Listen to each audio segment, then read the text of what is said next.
Well, hello there. This is day 221 of the year, and we're going to get into the Book of Mysteries. This one is called The House of the Dispossessed. We were watching the workers begin construction on one of the school's new buildings, setting in place its foundation stones. The Jewish people, said the teacher, were called to build God's house and kingdom. They are the builders of houses and kingdoms.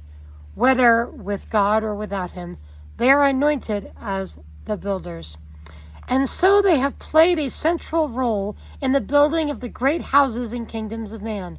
In the modern age, most of the world's peoples have dwelt in two houses, the house of capitalism and the house of communism. The Jewish people were central in the building of each of these two houses.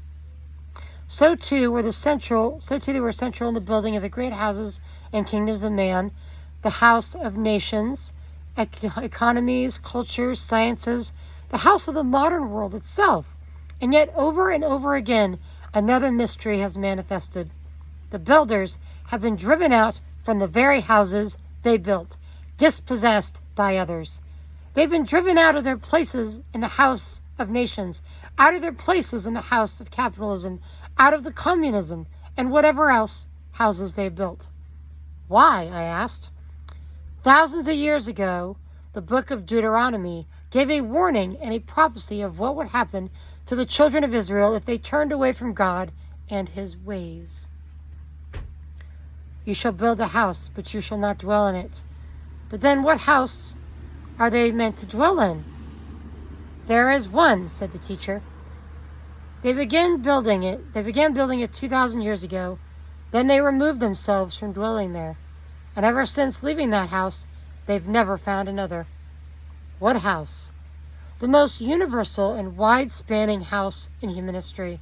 The greatest house the Jewish people ever built. That which is called the church, the Kehillah, the house that God built through them and into which people of all nations have come to dwell. When they return to that house, they will find themselves at home at last, and in a house which they will never be dispossessed. And so it is for all of us. It is the only house in which we can dwell forever, and from which we will never be dispossessed. The mission: seek today to dwell all the more in God's perfect will, that from which you cannot be dispossessed, and pray for the children of Israel. Deuteronomy 28:30, Luke 13:34-35, and 2 Corinthians 5:1.